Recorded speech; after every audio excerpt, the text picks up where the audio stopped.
It's an honor to welcome you to this inaugural of the Tri-County Water Infrastructure Summit. Orange County, San Diego, and Los Angeles County water leaders came together for this event, and it's not only historic, but energizing.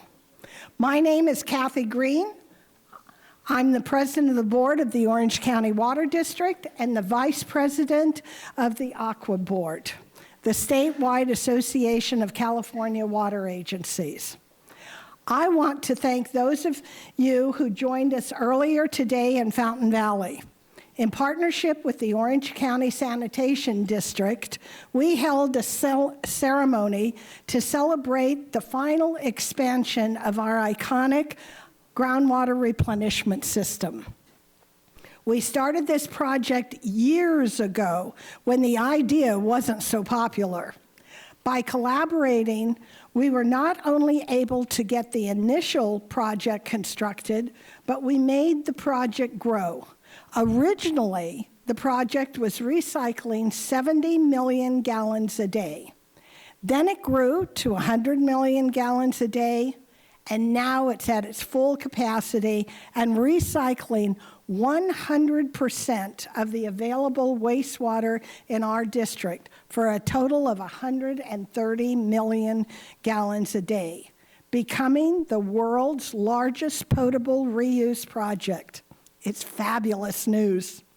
Next, I'm proud to bring Adan Ortega, our new chair of the Metropolitan Water District of Directors, to the stage. I'll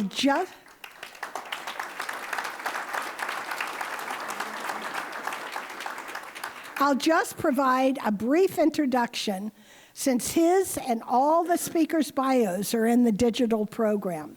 The bios can be accessed by scanning the QR code on your table markers or that was shared with you at the registration table.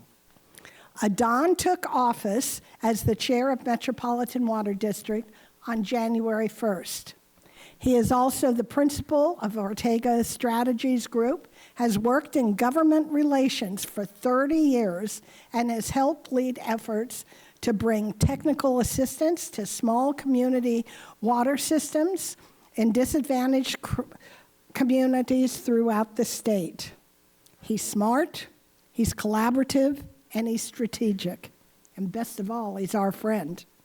In addition to his vast experience, I appreciate his inclusive leadership style and his strong work ethic and his genuine support of disadvantaged communities. And here are a couple of fun facts about Adan.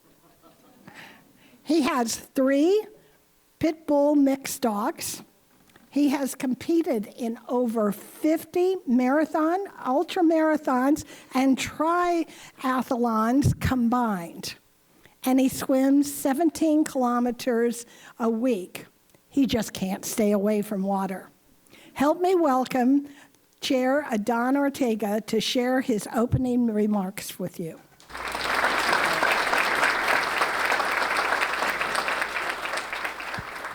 Thank you, Kathy, and thank you for your generous remarks. I'm very happy to be here. I think that this is a historic gathering. And I bring you greetings and a big salute from the board of the Metropolitan Water District. Briefly, I'd like to mention my colleagues that are here, beginning with, because you really should know who they are and what they do. Dennis Erdman is here. He's the chair of our Engineering Operations and Technology Committee, representing the Municipal Water District of Orange County. We have Director Tracy Quinn from Los Angeles, who is the chair of our One Water Committee. We have Desi Alvarez of the West Basin Municipal Water District, one of our newer colleagues. We also have our general manager here, Adel Haji Khalil. Thank you for joining us today, Adel. And we also have Liji Thomas, who heads our diversity efforts at Metropolitan, and Yvette Martinez, who works with the board office. Thank you all for joining me today. Thank you. I'm also glad for the presence of State Infrastructure Special Advisor, the former mayor of LA, Mayor Antonio Villaraigosa, who is creatively envisioning how we can begin cutting the red tape for the building of public infrastructure in California.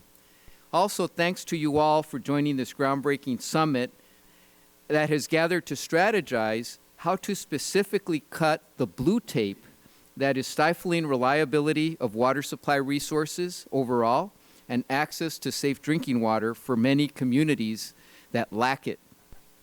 We live in an interesting time because the world has literally changed right before our eyes. If you are old enough like me, the Colorado River's steady decline over the last 20 years has left us with a footprint of climate change that is unmistakable. Some of us can vividly remember the world as it was before the advent of climate change. This means that we have assets and infrastructure built for a different time that we need to leverage for the new world where we now find ourselves. Our forebears built our conveyance, treatment, and organizational structures based on a set of assumptions and standards that are now outdated. Going forward, we are challenged with building a new class of infrastructure and organizations for conditions we find in this new world. Human communications technology we find in this new world also calls that we do our tasks to new standards of transparency and accountability.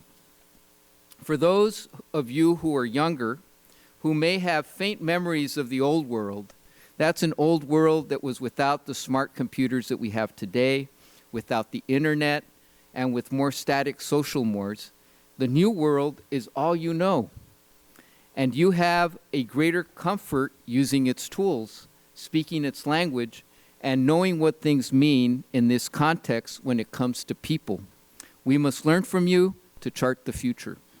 When people moved to the West almost 200 years ago, they experienced climate change as they moved from the East and abroad, where climates were vastly different. They adapted by changing the landscape that was then sparsely populated. We didn't have to move to find the climate had changed for us in California today, especially over the last 2 decades. For Southern California, this new world now includes the most diverse population on the planet and the inheritance of infrastructure that is an advantage in our work to adapt. As I mentioned, the new world we find ourselves in demands a new class of infrastructure that moves beyond integrated planning to interconnection. We must interconnect our groundwater assets and fast emerging potable water reuse with our imported supply conveyance system to also maximize efficiency. If you attended the ceremonies at OCWD's GWRS facilities earlier today, you know exactly what I'm talking about. Also, consider that up to 1 million acre-feet of stored supplies is made possible by reduced demands. This is real water sitting in reservoirs and groundwater basins that we can share with each other within Southern California. This will expand supply options to improve our resiliency against the volatility of our far-off sources. Among many new discoveries in this new world is the Change California. We will find a new common heritage through the region's natural landscape. It's always been there, but in the old world it was crowded out by tropical and northerly vegetation brought from other places. This week, Metropolitan's board took the bold stand that potable water should not be used on decorative turf in our commercial sector. Combined with our ongoing climate adaptation master planning, this is opening the door for nature to come out from hiding, so those of us from all over the world who live here today can call it our own and say to visitors, this is our home, just as the first people who populated the region thousands of years ago once did. Thus, I'm not speaking about sacrifice, but of a sustainable platform for new prosperity and growth. Thank you to the leadership of the water agencies of Orange County, San Diego, and Los Angeles who convened us today, as well as the speakers who will impart their knowledge from around the state. So let's get to work cutting the blue tape that has been slowing down our progress. Thank you very much.